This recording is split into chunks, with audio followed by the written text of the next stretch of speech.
Sumailalim sa isang araw na spiritual and moral recovery program ang 42 former rebels sa lalawigan ng Cagayan noong Huwebes, 22 ng Agosto taong kasalukuyan sa Taj Hotel, Tuguegarao City. Ayon kay Elvira M. Layos, Social Welfare Officer 3 at former rebels o FR focal person ng Provincial Social Welfare and Development Office o PSWDO, ang nasabing aktibidad ay nakaangkla sa Cagayan Development Agenda o Kaganda Program ni Gobernador Manuel Mamba na nakasentro sa pananalig sa Diyos sa lahat ng pagkakataon. Aniya, lahat ng mga aktibidad sa social welfare ay laging isinasama at naging bahagi ang spiritual na aspeto at ang pamahalang panlalawigan ng Cagayan ay nakatuon sa pagbigay ng naangkop na programa at serbisyo sa sektor na ito upang maipagpatuloy ang pagbabago sa kanilang buhay. Sa naturang aktibidad, naging panauhing pandangal si Father Ronald Donato Buduan kung saan nagkaroon ng pagbahagi ng mga karanasan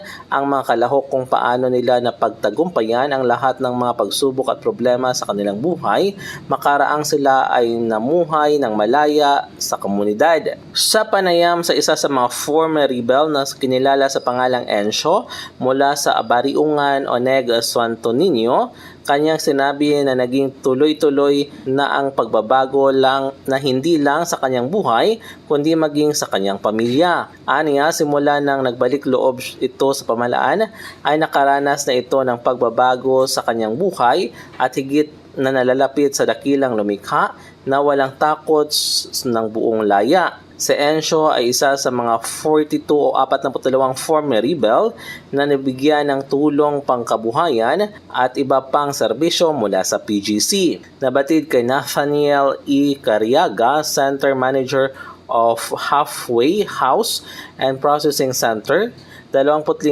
sa kabuang bilang ang nabigyan ng 5,000 bawat isa sa ng Department of Social Welfare and Development o DSWD Field Office 2 bilang financial assistance. Samantala, 17 naman dito ang nabigyan ng educational assistance mula sa pamahalaang panlalawigan ng Cagayan. Magugunita ayon sa kay Cariaga na may mga nauna ng batch ang nakatanggap ng financial assistance mula sa DSWD. Mula dito sa Cagayan, MJ de la Cruz para sa Radyo Alternatibo, Balita Nationwide.